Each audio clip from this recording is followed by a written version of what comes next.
Sylhet Manchester সরাসরি flight নিয়ে নতুন করে তৈরি হয়েছে অনিশ্চয়তা। লোকসান দেখিয়ে রুটটি আগামী মার্চের পর সাময়িক স্থগিতের ঘোষণা দিয়েছে বাংলাদেশ বিমান কর্তৃপক্ষ। তবে 1 ফেব্রুয়ারি থেকেই বুকিং সিস্টেমে মিলছে না ফ্লাইটটি। এতে যুক্তরাজ্যে প্রবাসী বাংলাদেশীয় সিলেটিদের মধ্যে তীব্র ক্ষোভ ও উদ্বেগ দেখা দিয়েছে। সিলেট থেকে হাসান মোহাম্মদ শামীমের পাঠানো তথ্যচিত্রে আরও জানাচ্ছেন সুলাইমান কবির। প্রবাসী বাংলাদেশিদের দীর্ঘদিনের দাবির মুখে 2019 সালে ইংল্যান্ডের ম্যানচেস্টারের সঙ্গে সিলেটে সরাসরি ফ্লাইট চালু করে বাংলাদেশ বিমান। ম্যানচেস্টার ছাড়াও বার্মিংহাম, লিডস, লেস্টার সহ আশপাশের শহরের প্রায় 4 লাখ প্রবাসী সিলেটি ব্যবহার করতেন এই রুট।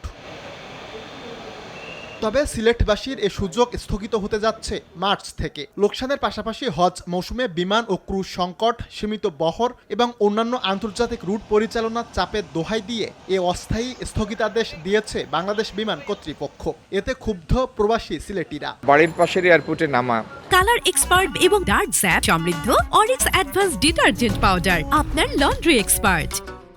আর পরিবার পরিজন এতগুলি সুটকেস নিয়ে ঢাকায় নামা, এটি যে যাত্রী ভ্রমণ করেন তিনিই জানেন এটার জন্য কতটুকু ভোগান্তি। যে এটি আমাদের অধিকার এবং সেই অধিকার থেকে গুটি কয়েক লোক চেয়ার টেবিলে বসে এই সিদ্ধান্ত নিতে পারেন না। প্রবাসী সংগঠনগুলোর হিসেব অনুযায়ী প্রতি বছর 1 লাখেরও বেশি যাত্রী এই রুট ব্যবহার করেন।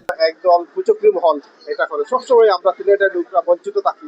সিলেট ম্যানচেস্টারটা না করে ওনারা যদি রোমের ফ্লাইটটা হজের কারণে বিকল্প নিতেন তাহলে অনেক সুবিধা হতো। কর্তৃপক্ষকে বিষয়টি পুনর্বিবেচনার পরামর্শ সিলেটের জেলা প্রশাসকের। লস করে আসলে বিমান অপারেট করা মুশকিল, তো এটাকে মিনিমাইজ কিভাবে করা যায় এটা তো একটা বিষয়, ভাববার বিষয় আছে কেন্দ্রস্থলী। আর একটা অবশ্যই আবেগের একটা জায়গা তো অবশ্যই আমাদের আছে যে আমাদের সিলেট প্রবাসী তারা ম্যানচেস্টার থেকে সরাসরি সিলেটে আসবেন এখানে। দীর্ঘমেয়াদী পরিকল্পনার অভাব আর ব্যবস্থাপনাগত দুর্বলতার কারণেই সিলেট ম্যানচেস্টার ফ্লাইট বারবার সংকটে পড়ছে মনে করছেন সংশ্লিষ্টরা।